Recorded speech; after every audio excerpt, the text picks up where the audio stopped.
999 അഥവാ 2009 സെപ്റ്റംബർ 9 ദുബായിയുടെ ഗതാഗത സംവിധാനത്തിന്റെ മുഖച്ഛായ മാറ്റിയ metro service ഓടിത്തുടങ്ങിയത്.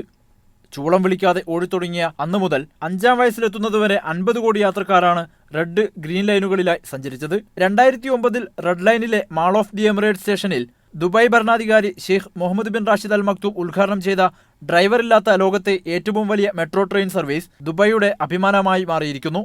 2006 March 21 Sheikh Muhammad തറക്കല്ലിട്ട പദ്ധതി ആഗോള സാമ്പത്തിക മാന്ദ്യത്തിന്റെ കടുത്ത വെല്ലുവിളികൾ അതിജീവിച്ച് റെക്കോർഡ് വേഗത്തിലാണ് സഫലമായത്. 150-ലേറെ പ്രമുഖരാണ് ആദ്യ യാത്രക്കെത്തിയത്. അടുത്ത ദിവസം മുതൽ തന്നെ മെട്രോ പൊതുജനങ്ങൾക്ക് സ്വന്തമായി. മൊത്തം 75 കിലോമീറ്ററാണ് മെട്രോ റെയിൽ പാതയുടെ നീളം.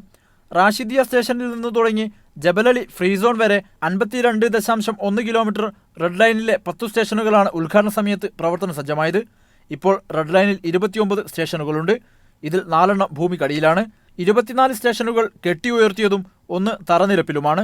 2 വർഷം തികഞ്ഞ ദിവസം 2011 സെപ്റ്റംബർ 9 ഗ്രീൻ ലൈനിൽ സർവീസ് ആരംഭിച്ചു. ദേരയിലെയും ബർദുബായിലെയും സുപ്രധാന കച്ചവട കേന്ദ്രങ്ങളെ ബന്ധിപ്പിച്ചാണ് ഈ സർവീസ് ആരംഭിച്ചത്. 23 കിലോമീറ്റർ നീളമുള്ള ഗ്രീൻ ലൈനിൽ 18 സ്റ്റേഷനുകളാണുള്ളത്. ഇതിൽ 6 ഭൂമിക്കടിയിലും 12 കെട്ടിയുയർത്തിയതുമാണ്. ഇങ്ങനെ ഒരുപാട് വിശേഷങ്ങളുള്ള ദുബായ് മെട്രോ സർവീസിന്റെ 5-ാം വാർഷികത്തോടനുബന്ധിച്ച് നിരവധി പരിപാടികളാണ് നാളെ ദുബായ് സർക്കാർ സംഘടിപ്പിക്കുന്നത്. Media 1 Dubai.